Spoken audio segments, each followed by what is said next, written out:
할렐루야. 한 주간의 삶 가운데에서 예배의 자리를 기억하여 또 주님 전에 나와 함께 예배하기를 소원하는 우리 사랑하는 성도님들을 주님의 이름으로 사랑하고 축복합니다. 한 마음으로 함께 서로를 향해서 인사해 볼까요? 주님의 이름으로 사랑하고 축복합니다.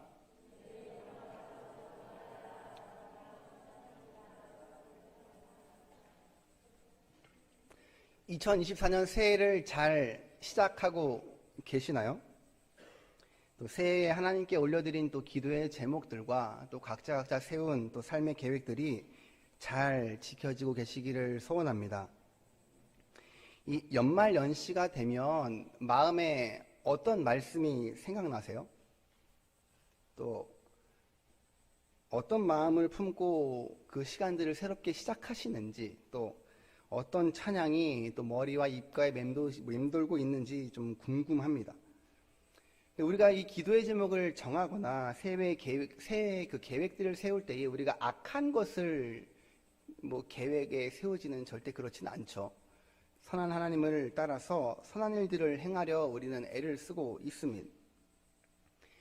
연말연시가 되면 제가 생각하는 또 입가에서 맴도는 찬양이 있는데, 그 찬양을 생각하면 여전히 저는 상상도 할 수 없는 고백이 담긴 찬양이에요. 또 그리고 상상도 할 수 없는 어둠 가운데에서 희망을 선포하는 내용의 찬양입니다. 혹시 디트리 본회퍼라고 하는 독일의 그 목사이자 신학자를 알고 계십니까? 처음 들어보시는 표정으로 저를 쳐다보셔서 한 번쯤은 끄덕거릴 줄 알았는데, 이 본회퍼는 그 나치의 폭정에 반대하던 그 고백교회의 설립자 중 한 명이고요.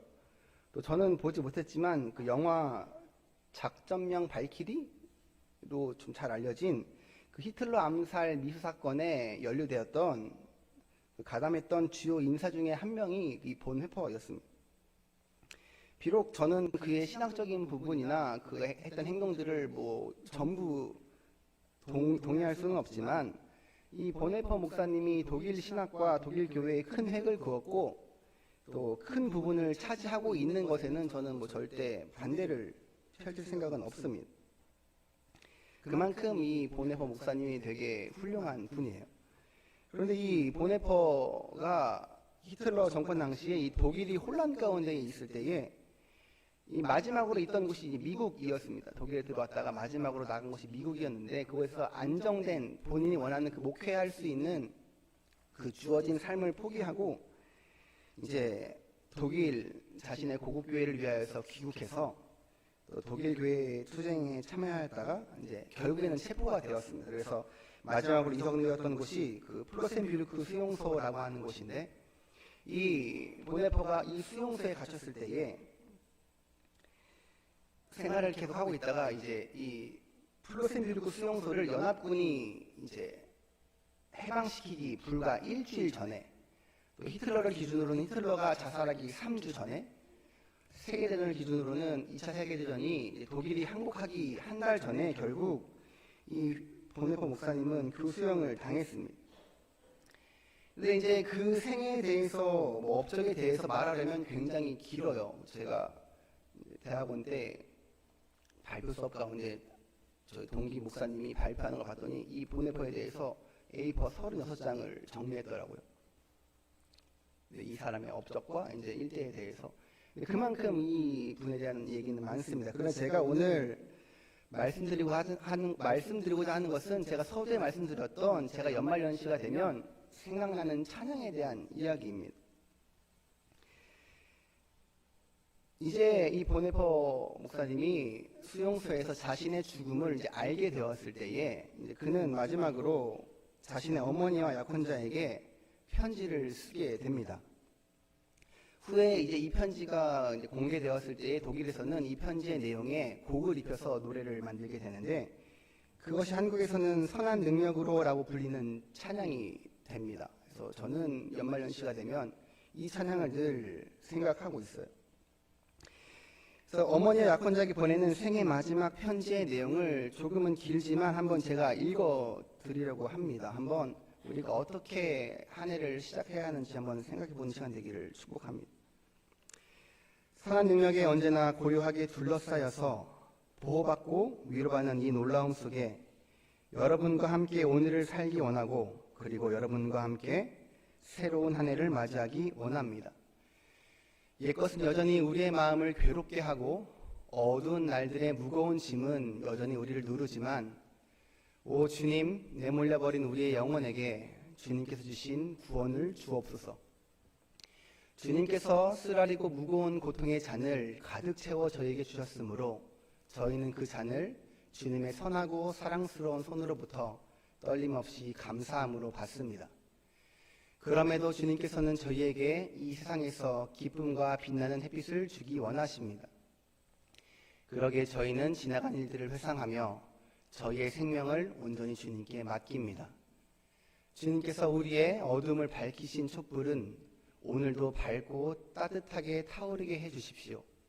우리가 다시 하나 되게 하여 주십시오. 우리는 압니다. 당신의 빛이 밤을 비추고 있음을.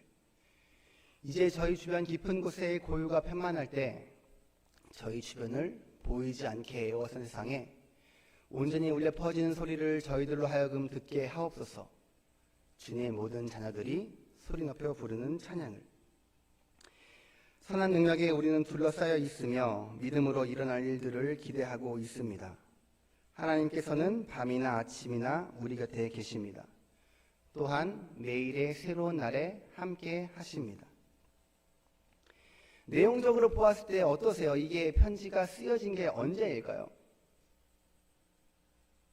서두를 기억하시면 한 해를 바라본다 하니까 연말일 거예요.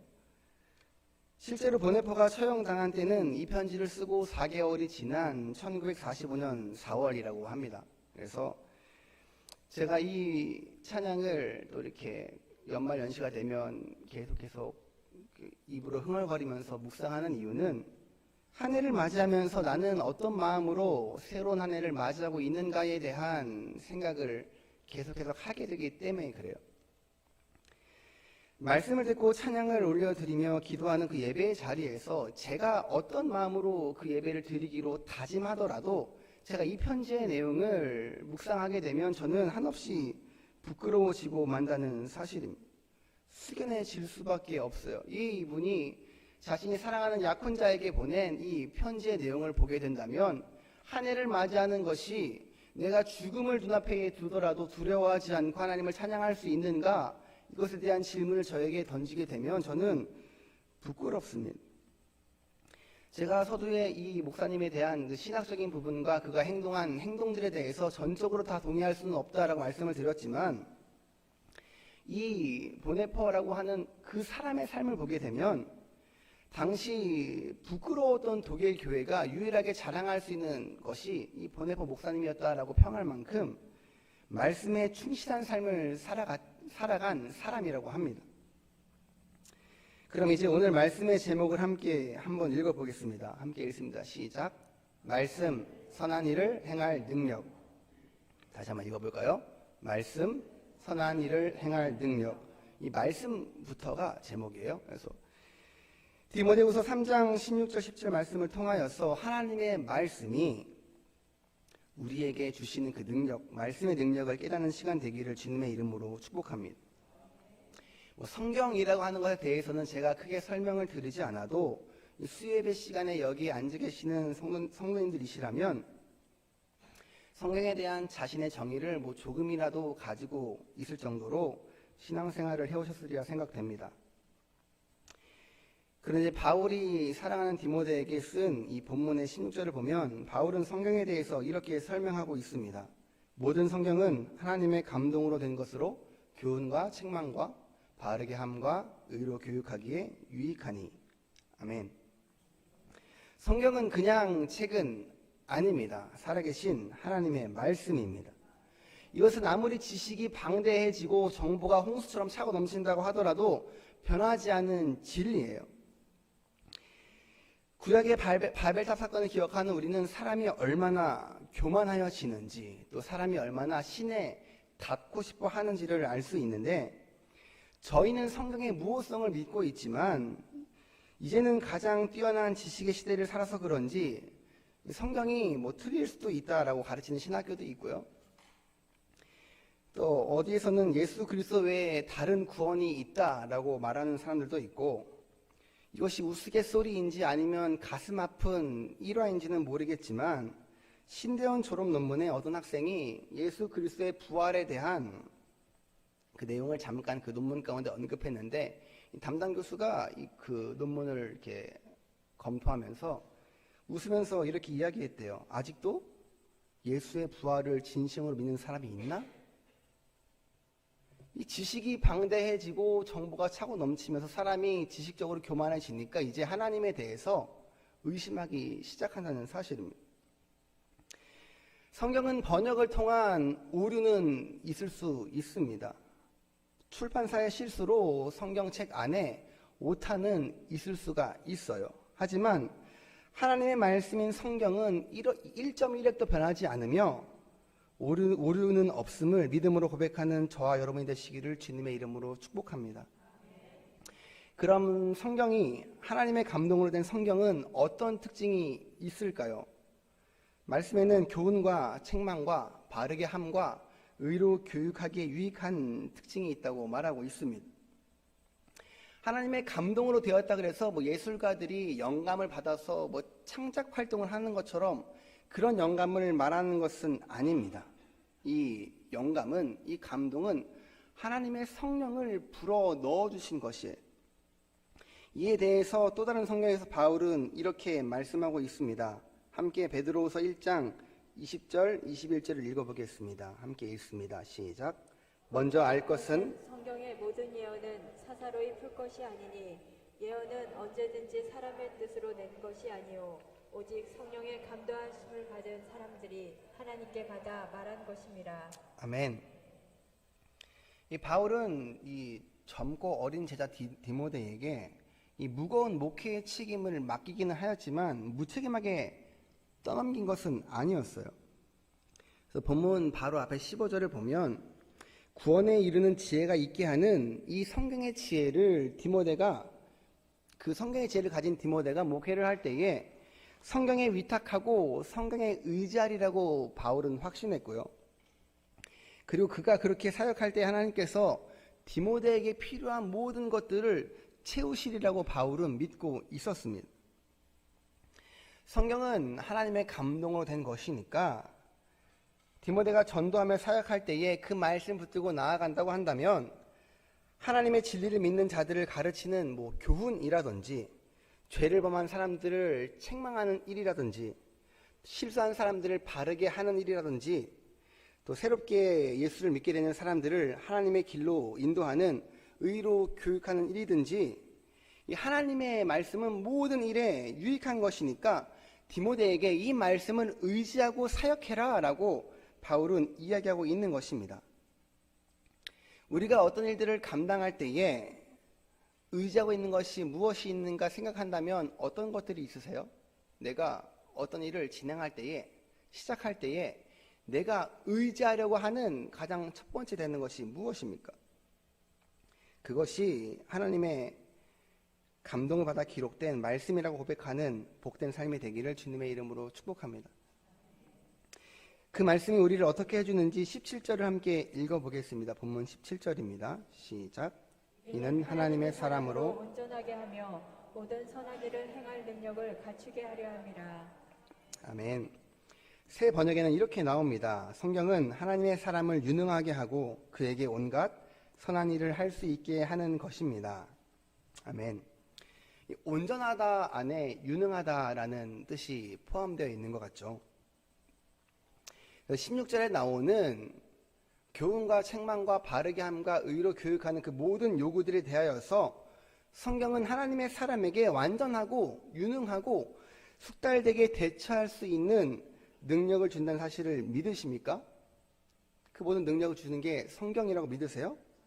지금 아멘 하신 분들은 믿는 자에게 능치 못함이 없음을 고백하게 되는 2024년이 되실 것입니다.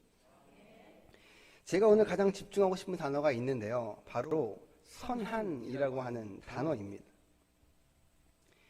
일을 행할 능력을 주신대요.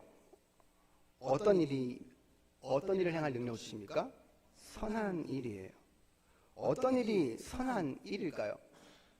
우리가 알다시피 성경이 고작 규칙을 잘 지키고 도덕적인 삶을 살게 해주는 책은 아니지 않습니까? 어떤 것이 선한 일일까요? 본문 앞장인 2장 20절 21절에서는 이렇게 말씀합니다. 함께 읽어보겠습니다. 시작. 큰 집에는 금그릇과 은그릇뿐 아니라 나무 그릇과 질그릇도 있어 귀하게 쓰는 것도 있고 천하게 쓰는 것도 있나니 그러므로 누구든지 이런 것에서 자기를 깨끗하게 하면 귀히 쓰는 그릇이 되어 거룩하고 주인의 쓰심에 합당하며 모든 선한 일에 준비함이 되리라. 아멘. 20절의 앞부분을 보면 그릇의 모양이나 재질, 그 용도를 말하고 있는데 세상 사람들이 이 두 구절을 보게 된다면 그들이 집중하는 것은 이 20절의 앞부분일 거예요. 그렇죠? 요즘에 유행하는 금수저, 은수저, 흙수저, 이게 이 앞에 나오는 금그릇이냐 은그릇이냐 나무 그릇이냐 질그릇이냐 이것에 대한 문제 아닙니까? 그런데 우리가 집중해야 될 것은 20절 뒷부분입니다. 또 21절이에요. 제가 한번 읽어보겠습니다. 귀하게 쓰는 것도 있고 천하게 쓰는 것도 있나니 그러므로 누구든지 이런 것에서 자기를 깨끗하게 하면 귀히 쓰는 그릇이 되어 거룩하고 주인의 쓰심에 합당하며 모든 선한 일에 준비함이 되리라. 아멘. 이 금그릇, 은그릇, 나무 그릇, 질그릇이 있는데 그 중에 귀히 쓰는 그릇과 천하게 쓰는 그릇은 그 모양과 재질에 따라 바뀌는 것이 아니라는 거예요. 그것에 구분되는 것이 아니라 이 장의 본문에서는 어떤 것으로 구별이 되냐면 교회를 더럽히고 있는 거짓 교사들과 구별되어서 깨끗하게 되어지는 것을 말하고 있는데 이 주인의 용도에 맞게 준비된 그 그릇은 귀하게 쓰이는 것이고 그 모양과 상관없이 아무리 금그릇일지라도 자기가 구별되지 못하고 더럽게 되면 천하게 쓰임받는 그릇이 된다는 사실입니다. 다시 말해서 선한 일은 어떤 일입니까? 주인의 뜻에 합당한 일입니다. 다시 본문 10절 보면 이는 하나님의 사람으로 온전하게 하며 모든 선한 일을 행할 능력을 갖추게 하려 함이라. 아멘. 이렇게 말하고 있습니다. 하나님의 사람이 온전해지면 유능해지면 어떻게 되냐면 모든 선한 일을 하는 능력을 갖게 된대요. 아까 말한 것처럼 선한 일은 뭐예요? 하나님의 뜻에 합당한 일이에요. 믿는 자는 말씀의 능력을 받은 자는 그 하나님이 원하시는 일들을 합당한 일을 할 수 있는 능력을 갖추게 된다는 사실입니다. 에이 뭐야 고작 그거야 라고 하시는 표정들이신 것 같은데 뭔가 세상적으로 우리가 눈에 보여지는 대단한 결과를 꿈꿀 수 있잖아요. 우리가 이 말씀의 능력을 갖게 되면 무언가 세상적으로 눈에 보이는 거대한 효과가 있기를 원하지만 눈에 보여지는 효과는 없습니다. 우리 하나님 원하시는 뜻대로 살아가는 능력을 갖게 되는 것인데 그것이 왜 좋은 일인가? 질문을 바꿔서 해보겠습니다. 하나님의 사람으로 능력이 있어서 유능해져서 규칙을 잘 지키고 도덕적인 사람으로만 살아가는 게 좋을까요? 아니면 만왕의 왕의 뜻대로 살아가면서 그 뜻을 행할 수 있는 능력을 갖추며 살아가는 게 좋을까요? 당연히 왕의 뜻대로 살아가고 그 능력을 갖고 살아가는 것이 좋지 않겠습니까? 이해하기 쉽게 세상적인 이 직업으로 보게 되면 어떤 직업이 있을까요? 제가 아는 직업은 외교관이 있습니다. 특히 그 중에서 대사라고 하는 직업인데 나라를 대표해서 이 외국에 나아간 대사는 자신의 나라의 통수권자의 능력을 그대로 가지고 나아가게 됩니다. 대리해서 나아가는 것이기 때문에 통수권자가 허락한 모든 권한과 모든 책임을 가지고 나아가요. 근데 통수권자의 뜻대로 결정할 수 있으니까 별로라고 생각하십니까? 외교관이 명예도 없고 부도 없을 거라고 생각하세요? 현실적인 것을 제가 말씀을 드리면 제가 어릴 적에 저희 큰아버지가 외교관이셔가지고 그 출국하시는 장소에 딱 한 번 배웅을 나간 적이 있었어요. 근데 그 장면을 똑똑히 기억하는 저는 외교관이 절대 작은 직종이라고 말할 수 없습니다. 가족 모임에서 계속 외국에 계시기 때문에 잘 뵈지 못했어요. 그런데 가끔 뵙는 그 큰아버지는 굉장히 풍채가 작으시고 또 인자하시고 조용하신 성격이셔서 되게 그냥 큰아빠였어요. 그런데 이 배웅을 나아가는 그 차 안에서 저희는 이제 친척끼리 다 봉고차에 끼어 타서 낡은 옛날 베스타 있잖아요. 그걸 타고 탈탈탈 가는데 저희 앞에는 그 경찰 오토바이 그 사이카가 앞에 두 대, 네 대, 뒤에 네 대, 가운데는 까만 차가 세 대. 이렇게 호위를 하고 공항을 가는 거예요. 공항에 가서는 그 VIP 따로 그 라운지가 있는 걸 전 처음 알았어요. 그 안에 들어가서 이렇게 쉬고 있으면 부기장이 와서 대사님 이제 나가실 시간입니다. 그래서 이제 비행 스케줄을 알려주고 모시고 바로 다른 출국장을 통해서 들어가시더라고요. 일반 사람들이 들어가는 것이 아니라. 근데 저의 기억 속에는 그 큰아빠가 너무너무 멋있어 보였어요. 저는 기장을 본 적도 없는데 이제 그 사람이 와서 인사를 하고 모시고 가는 거예요. 왜 그렇습니까? 나라를 대표해서 나아가는 사람이기 때문에 그래. 그런데 한 나라의 일을 대대하는 사람도 그런 대접을 받습니다. 그 한 나라의 통수권자가 준 그 능력을, 그 작은 능력을 갖고 있는 작은 사람조차 그런 대접을 받고 나아가는데 만왕의 왕의 능력을 받고 살아가는 우리는 어떻게 했습니까? 어떤 삶을 살아가시겠습니까? 그저 성경을 읽고 그냥 올바른 도덕적인 사람이 되시겠습니까? 아니면 성경의 능력을 가지고 하나님의 능력으로 삶을 살아가시겠습니까? 선한 일을 행할 능력은 하나님이 나에게 맡기시는 모든 일들을 감당할 능력입니다. 그래서 우리에게 능치 못함이 없다라고 하는 것이 하나님 우리에게 그 능력을 주시기 때문에 우리는 능치 못함이 없는 능력 있는 주님의 자녀가 된다는 사실입니다. 서두에 소개해드린 본회포의 선한 능력은 어떤 것이었냐면 죽음의 골짜기를 기쁨으로 나아갈 수 있는 능력이었습니다. 하나님의 나라를 위해서라면 내 눈앞에 세상에 어떤 이익이 있더라도 그것을 내가 다 버리고 아무것도 여기지 않으면서 그 죽음의 길로 달려갈 수 있는 능력이 본회포가 가지고 있는 선한 능력이었어요. 또 그럴 때에 하나님은 그 본회포에게 놀라운 평화를 주시는 그 능력이 선한 능력입니다. 우리가 잘 아는 찬양 중에 죽음 앞에 겁을 내는 자여 주 예수 앞에 달래어라 하는 찬송가의 가사가 있지 않습니까? 내가 겁내고 두려워하는 일이 혹시 있으십니까? 지금 내가 어떤 일을 맞닥뜨려서 겁이 나고 두려운 일이 있다면 말씀이신 예수 그리스도 앞에 다 아뢰어서 그의 능력으로 세임받아 나아가는 우리 복된 성도님들 되시기를 주님의 이름으로 축복합니다. 사도 바울이 디모데에게 하나님의 감동으로 되어서 교훈과 책망과 바르게 함과 의로 교육하기에 유익한 이 모든 성경이 하나님의 사람으로 온전하게 하고 모든 선한 일을 행할 능력을 갖추게 하려는 그 말씀이 성경이야 라고 이렇게 말하면서 자신이 복음의 길을 위해 결단하여 나아가야 할 그 자신이 사랑하는 디모데에게 이 디모데 그 후서의 마지막 장인 4장에 들어가기 전에 이 오늘 본문의 말씀을 전한 것은 중요한 의미가 있는 것입니다. 마지막 4장에서 사도 바울은 우리가 잘 아는 유명한 말을 디모데에게 전하는데요. 나는 선한 싸움을 싸우고 나의 달려갈 길을 마치고 믿음을 지켰으니 이제 후로는 나를 위하여 의의 면류관이 예비되었으므로 주 곧 의로우신 재판장이 그날에 내게 주실 것이며 내게만 아니라 주의 나타나심을 사모하는 모든 자에게도니라. 아멘. 바울은요 그 선한 능력대로 살아갔던 사람이에요. 죽음 앞에 나아갔던 사람이고요. 고난을 기쁨으로 받아봤던 사람이고 복음을 전하면서 받았던 핍박을 기쁨으로 경험했던 사람이 바울이에요. 그러기에 바울은 디모데에게 이 말을 당당하게 전할 수 있었던 사실입니다. 2절에 보면 너는 말씀을 전파하라. 때를 얻든지 못 얻든지 항상 힘쓰라. 범사에 오래 참음과 가르침으로 경책하며 경계하며 권하라. 이 말씀 그대로 바울은 살았습니다. 또 4장 5절에 보면 그러나 너는 모든 일에 신중하여 고난을 받으며 전도자의 일을 하며 내 직무를 다하라.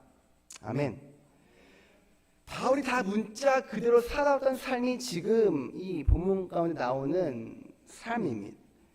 그럼 다시 좀 전에 읽었던 4장 7절을 함께 읽어볼까요? 7절입니다. 시작.